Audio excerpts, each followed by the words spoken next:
l'allée était terrible. L'allée, je pense qu'instantanément, quand on est rentré dans le char, il y a une tempête de neige qui a commencé, mais une vraie de vraie. Heureusement que le Pamola était là pour qu'on puisse se reposer puis se préparer à l'approche de 21 km qui allait nous mener à notre premier refuge.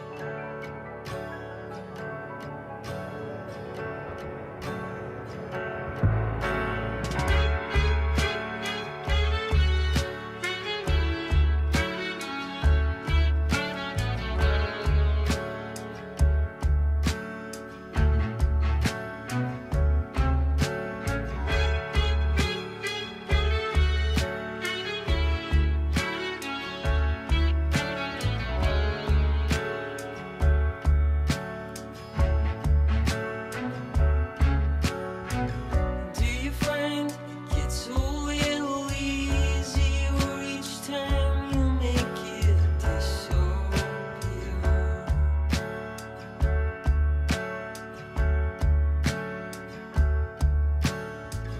Oh, fools, magician bends the rules.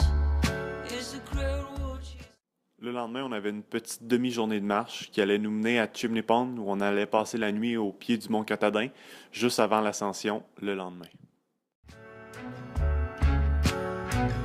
Do you find it's a little easier each time you make it disappear?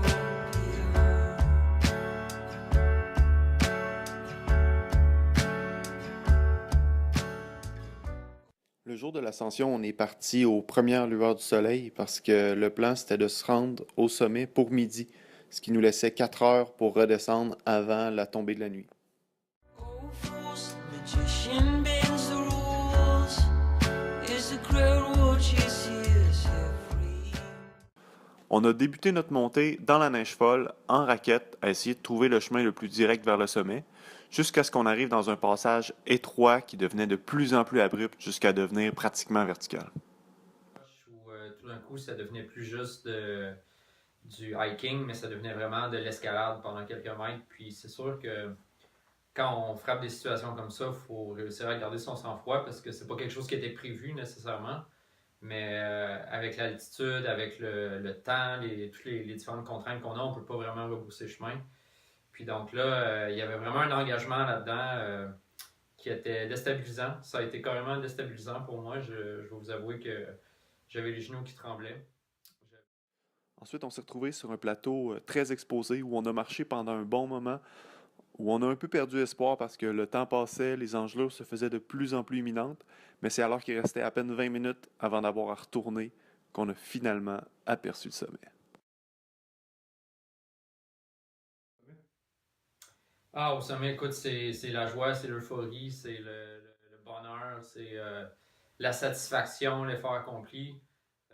Puis, à ce moment-là, quand j'ai su qu'on était rendu puis qu'il nous restait juste à redescendre, ça a été clairement le moment le plus mémorable de ma fin de semaine. La descente qu'on pensait qu'elle allait être de tout repos, finalement, a été beaucoup plus compliquée que prévu. On s'est perdu à la base de la montagne. Il a fallu se frayer un chemin à travers les épinettes pour rejoindre une rivière qui nous a finalement ramenés au refuge. Just a shaking hand without a concrete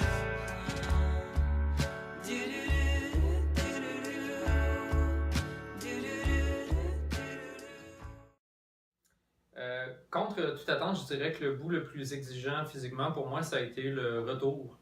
Peut-être en raison de mon poids, j'ai pas trop de difficultés dans l'ascension de la montagne. Par contre, quand il est temps de traîner une charge assez lourde sur des kilomètres, là vraiment, c'est là que le mental doit travailler plus fort, surtout que l'ascension est déjà faite. Puis donc là, il y a une partie de la tâche qui semble être accomplie, mais en fait, je réalise que pour moi, après l'ascension de la montagne, le plus dur était encore à faire.